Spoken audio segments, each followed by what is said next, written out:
Welcome back. One local media veteran is responding to a statement made by a famous US TV doctor who slammed the media as a whole for their reports on COVID-19. Dr. Drew said the press needs to shut up and leave the reporting on the virus to healthcare professionals. However, media veteran here in St. Lucia, Earl Bousquet, says the press has an important job to do and they should not be silenced on the matter. On the flip side, he says the press must be accountable for irresponsible or malicious reporting on this matter. Rochelle Gonzalez tells us more. Dr. Drew, are we overreacting? Yes. Yes. Yes. I'm hearing this from doctors left and right. Yes, and we are not overreacting. The press is overreacting, and it makes me furious. The press should not be reporting medical stories as though they know how to report it. If we have a pandemic, I won't know how to tell that we're actually having a pandemic because everything is an emergency. People that are infectious disease specialists, the CDC, the epidemiologists need to take this very seriously. The press needs to shut up because you're more likely to die of influenza right now. These were the sentiments shared by US TV doctor Drew Pinsky, otherwise known as Dr. Drew, who recently ruffled the feathers of media workers the world over when he slammed the press during an interview for their manner of reporting on the global pandemic that is COVID-19. An irate Dr. Drew said there are more serious matters in need of sensationalizing. However, the press is spiraling the issue out of control as they do not know how to report on it. One local veteran journalist, in the person of Earl Bousquet, did not take too kindly with the doctor's words. Well, Dr. Drew, if he was speaking as a doctor, then I could see he was talking patented nonsense from the standpoint that if the basis of the Hippocratic oath that he took is in the interest of saving lives, then how can you have a problem with the press spreading information about a virus that is taking lives? He would not have known anything about coronavirus had he not learned it from the press, because I'm sure no doctor in China called him to say that coronavirus is here. He will have a problem with the way in which it is covered. And we all have problems with the way, some of us see half a glass of water as half empty, and others will see it as half full. But as a doctor, he should bear in mind that the coronavirus, one of the main ways of fighting it is information. Bousquet said in relation to responsible reporting, this is something that every journalist must practice, referring to a recent fake news article claiming that there was a confirmed case of COVID-19 in St. Lucia. Bousquet said an example must be made of such mischief makers. This is just one of the unfortunate consequences of misinterpretation of freedom of information.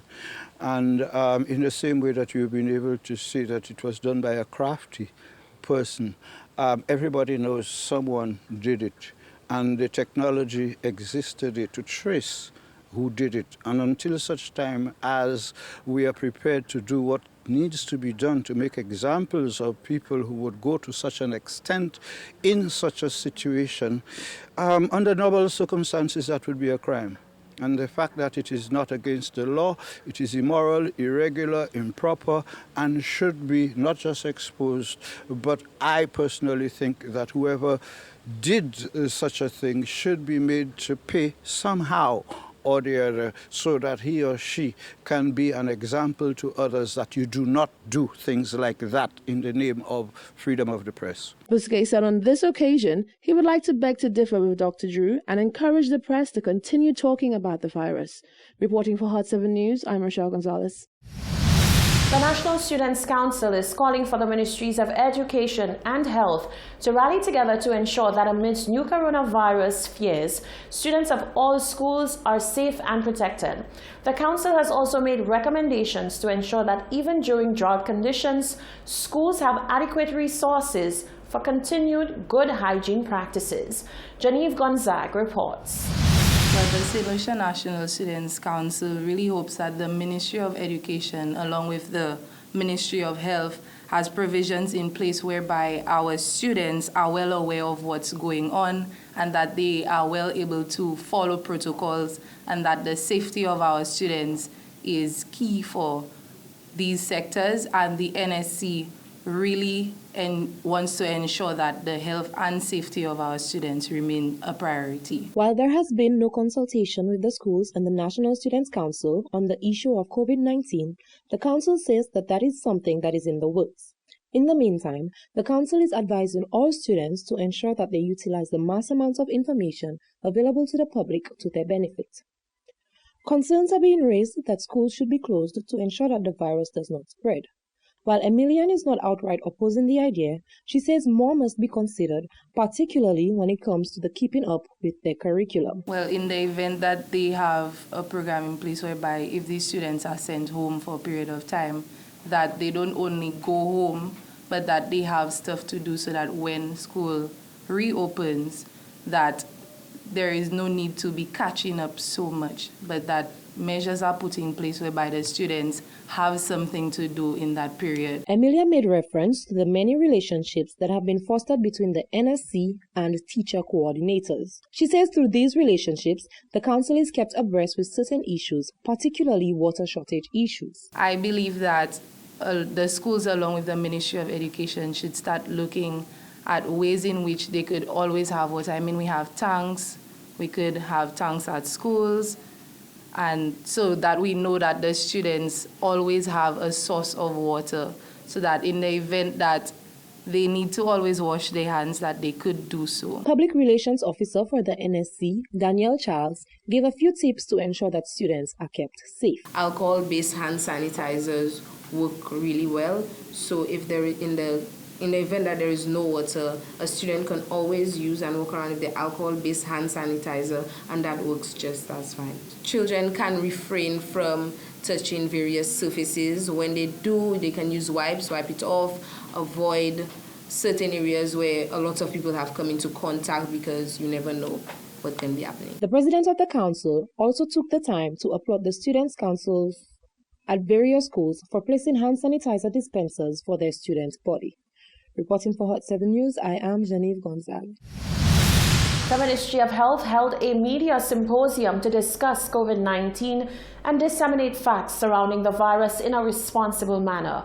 Members of the media fraternity engaged in discussions with health officials to get a full view of St. Lucia's preparedness to date.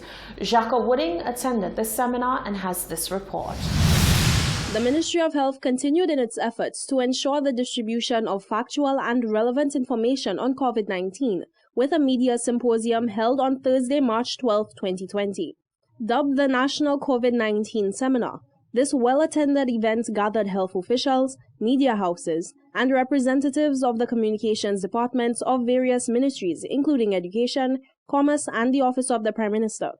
The Ministry of Health unveiled the current status of preparation efforts in anticipation of the first case and possibility of outbreak. Points of urgency were identified as follows. Establishment of a coronavirus information hotline. Preparation of a draft holding statement for the first intercepted case and designation of an announcing panel. Outlining procedures for the first press conference following the first case. Preparation of IEC products for infection control and containment, management of existing conditions, and home-based care. The urgent engagement of these stakeholders came after Chief Medical Officer Dr. Sharon Belmar-George called for greater credibility in coronavirus coverage following a false press release gone viral. We would also like to appeal to the public that a lot of damage is being done to us as a country when a lot of those false reports commence and then we forward them to other persons as the truth. It is affecting us on a regional level and on an international level as well. Sunday's incident, which was completely fake, we had to spend the whole of Sunday discussing with our regional agencies that this was fake, there is no case, and it also reduces the credibility of the country. Following this presentation, the attendees engaged in discussions to assess the current status of preparedness on island for what health officials called the imminent arrival of coronavirus. The following facts came as a result of these discussions. Though the island has acquired coronavirus testing equipment, the capacity to utilize this equipment is still unavailable on island, as lab personnel must undergo a 5 to 7 day training workshop on the proper usage before any testing is done. The workshop is set to commence on the week of March 16, 2020. In order to qualify for home quarantine, an individual must have access to a personal enclosed space inclusive of bathroom facilities. In cases where unavailable, the individual will be housed within a government quarantine. Members of the public are urged to remain calm and seek factual information from health authorities and trusted media outlets. For Hot 7 News, I am Jacka Woody. Opposition Senator Joachim Henry says he is not satisfied with the island's level of preparedness as organized by the government. Henry calls the process simply scary, as he says the doors are still left wide open for the virus to rampantly affect life as we know it. The leader of opposition business, Senator Joachim Henry, has slammed the United Workers' Party administration for their approach to COVID-19. Henry said he was present at the recent NEMAC meeting, where the powers that be discussed the virus, as well as the measures and steps that they plan on taking and implementing in the fight to contain it. Henry said there were particular statements made that he found unsettling. The Prime Minister did summarize the meeting by saying that all we are doing, we are buying time and waiting for the vaccine. That was scary. That was the statement he made to me that was really concerning to me. Another point that was raised at that meeting that was concerning, it was when somebody asked the question as to how would, what would you do if somebody who wants to violate the issue of being quarantined? And there was a response that the Quarantine Act also comes with the power of arrest. The then commissioner, the commissioner of police who was present, stood up and asked, how do I arrest somebody who is violating? And then the person from the prison, chief of the prison department said that, well, prison is not the place because that's where things are transmitted so quickly. The NEMAC meeting was concerning to me. And as a layperson, you know, you would depend on persons to the professionals to convey something that would have us to be, you know, not relaxed, but that everything was under control. No, that was not the case. Henry said after hearing certain concerning revelations, he has been left to wonder whether the virus is already here in St. Lucia. The instrument used for measuring persons coming in to St. Lucia can easily be, you know, mislead the symptoms. The Prime Minister, who was sitting right next to me, said, you know, under his breath that all you need to do is to take a few Panadols and you could suppress the symptoms. So, I mean, I'm hearing that as like, I eventually text my wife and I said, hey, based on what I heard at that meeting, I have reasons to believe that it's possible that we could have cases of coronavirus. Persons that have been affected right here in St. Lucia, not being able to detect it. One, by Raghunandan's contribution saying that they were not able to, the instruments used to detect, you know, persons coming in is not 100%, as well as persons knowing that they do not want to be quarantined can take the usual medications and suppress those symptoms and come into this country. Henry said he wouldn't be surprised if there were many cases of the virus on island already, and so he cannot see how persons can be expected to relax or be at ease. Reporting for Hot 7 News, I'm Rochelle Gonzalez. This is the Hot 7 TV Nightly News. Stay with us. There's more coming up after the break.